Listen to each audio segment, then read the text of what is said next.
ఏమండోయ్! వీళ్ళు గనక పాలకూర తిన్నారంటే యమలోకానికి పక్కా పార్సిల్ అవుతారంటండి. వాళ్ళెవరు, ఎందుకు తినకూడదు, ఏం జరుగుతుంది అనేది చెప్పే ముందు పాలకూర వల్ల కలిగే లాభాలేంటో ముందుగా నేను చెప్తానండి. ఆకుకూరలు ఆరోగ్యానికి చాలా మంచిదని మనందరికీ తెలుసు కదండీ!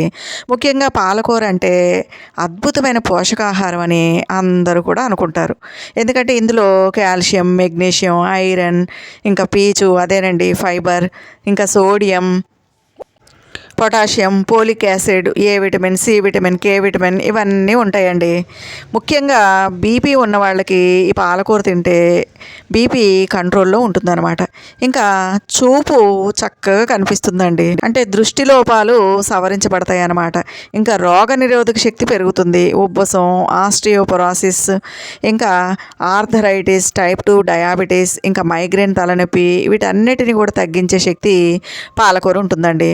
ముఖ్యంగా రక్తంలో చక్కెర స్థాయిని ఈ పాలకూర అదుపులో ఉంచుతుందన్నమాట. మన ఎముకలు దృఢంగా ఉండడానికి, ఆరోగ్యంగా ఉండడానికి ఇవి ఉపయోగపడుతుంది.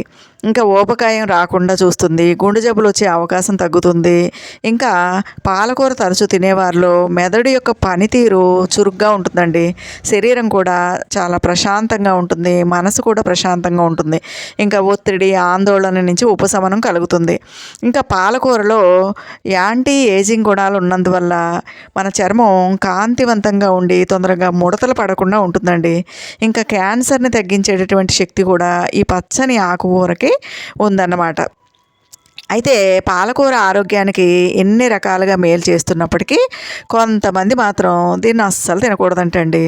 మరి ముఖ్యంగా కీళ్ళు, ఎముకలకు సంబంధించిన వ్యాధితో బాధపడేవారు పాలకూర తినడం మంచిది కాదంటండి. ఇంకా ఎందుకంటే ఇందులో ప్యూరిన్లు అధికంగా ఉంటాయంటండి. ఇవి మన శరీరానికి హాని చేస్తాయి కాబట్టి ఆ వ్యాధిగ్రస్తులు తినకూడదని ఆరోగ్య నిపుణులు చెబుతున్నారండి. అలాగే చర్మ సంబంధమైనటువంటి సమస్యలు ఉండేవాళ్ళు కూడా పాలకూరను తినకూడదంటండి. ఎందుకంటే ఇందులో హిస్టామిన్ అనేది ఉంటుందంట. దీన్ని అధికంగా తినడం వల్ల చర్మం అలర్జీలకి గురవుతుందంటండి. అలాగే మూత్రపిండాల్లో రాళ్ళు ఉన్నవాళ్ళు, బ్లడ్ క్లాట్స్ ఉన్నవాళ్ళు ఈ పాలకూర తినకూడదంటండి.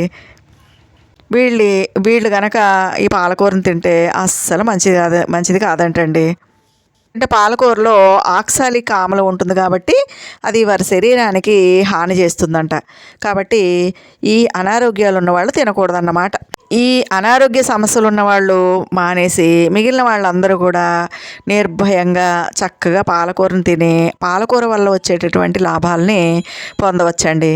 ఈ అనారోగ్యాలు ఉన్నవాళ్ళు మాత్రం తినకూడదు కాబట్టి డాక్టర్ల సలహా మీద ఈ ఆకుకూరను తినాలన్నమాట. మరి కాబట్టి మీకు తెలిసిన వాళ్ళలో ఇలాంటి హెల్త్ ప్రాబ్లమ్స్ ఎవరికైనా ఉంటే ఈ వీడియోని తప్పకుండా షేర్ చేయండి. మరి ఈ వీడియో నచ్చితే కనుక లైక్ చేయండి, షేర్ చేయండి. నా ఛానల్కి తప్పకుండా సబ్స్క్రైబ్ చేయండి. ఉంటారండి.